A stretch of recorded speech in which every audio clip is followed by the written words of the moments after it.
সকালে ঘুম থেকে উঠে কি রান্না করব, কিভাবে দিনটাকে পার করব, এক একটা টেনশন থাকে প্রত্যেকটা বিবাহিত মেয়ের। সংসারটাকে কিভাবে গুছিয়ে রাখা যায়, সুন্দরভাবে সাজিয়ে রাখা যায়, এগুলো নিয়ে সারাক্ষণ চিন্তায় থাকে একজন বিবাহিত নারী। তেমনি আমিও চেষ্টা করি আমার সংসারটাকে কিভাবে সুন্দর করে সাজিয়ে রাখা যায়।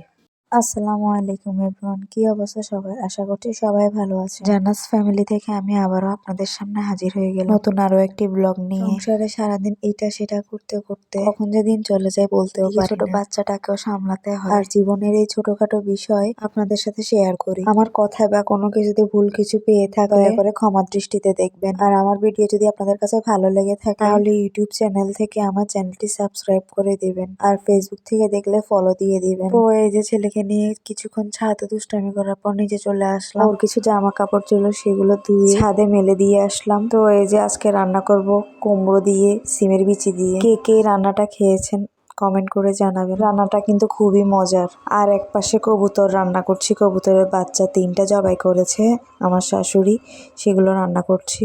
এর ফাঁকে সবাই নাস্তা করে নিলাম। আপনারা সবাই আমার আগের ভিডিওতে দেখেছেন। সকালে উঠে আগে নাস্তা রেডি করে ফেলি। তো নাস্তা করার পর কিছু প্লেট বাসন ছিল সেগুলো ধুয়ে নিচ্ছিলাম। আর এদিকে আপু মিহিকে নিয়ে স্কুলে চলে গেল। আমার শাশুড়ি ছাদে ছিল, আমার ছেলে নামানকে আমার শাশুড়ির কাছে দিয়ে আসলাম। এর ফাঁকে সবকিছু গোছগাছ করে নিচ্ছিলাম। আসলে মেয়েদের জীবন এমনই, সংসারের কাজ ফেলে রেখে বসে থাকা যায় না। তারপরে একটা সিরিয়ালে করতেই হয়। আর যাদের বাচ্চা আছে তাদের বাচ্চাও সামলানো লাগে। তারপর বলবো শুকরিয়া আল্লাহর দরবারে, আলহামদুলিল্লাহ। আপনারা কারা কোন জেলা থেকে আমার ভিডিও দেখছেন অবশ্যই কমেন্ট করে জানাবেন। আমার বাবার বাড়ি আর শ্বশুর বাড়ি দুইটাই খুব কাছাকাছি। শ্বশুর বাড়ি থেকে বাবার বাড়িতে যাইতে 10-15 মিনিট সময় লাগে। আমার জন্মস্থানও এইখানে, তবে আমার ছোটবেলা কেটেছে ঢাকাতেই আমার বড় হওয়া। আমার বাবা এখনো ঢাকাতেই আছে, কিন্তু আমরা এখন লক্ষ্মীপুরে চলে এসেছি। ছোট বয়সে আমার বিয়ে হয়েছে, কলেজে ওঠার পরই আমার বিয়ে হয়ে যায়। এখন প্রায় 5.5 বছর চলছে বিয়ের। সবকিছুর জন্যই আলহামদুলিল্লাহ, শুকরিয়া আল্লাহ তাআলার দরবার। আল্লাহ পাক যেভাবেই রেখেছে আলহামদুলিল্লাহ খুবই সুখী রেখেছে। সবাই আমাদের জন্য দোয়া করবেন। কথা বলতে বলতে আমার কাজও প্রায় শেষ পর্যায়ে চলে এসেছে। রান্নাবান্না শেষ করে চলে আসলাম বিছানা গোছাতে। এদিকে নাভান ছাদ থেকে নেমে এসেছে,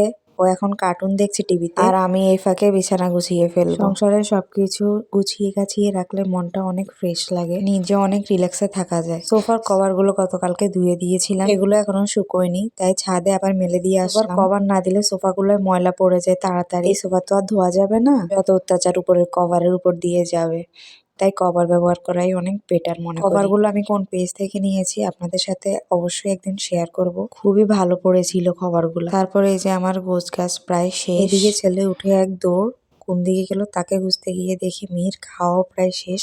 আর এদিকে আমার ছেলে দুষ্টামি করছে। তো এভরিওয়ান, আজকে এই পর্যন্তই। আল্লাহ হাফেজ, আসসালামু আলাইকুম।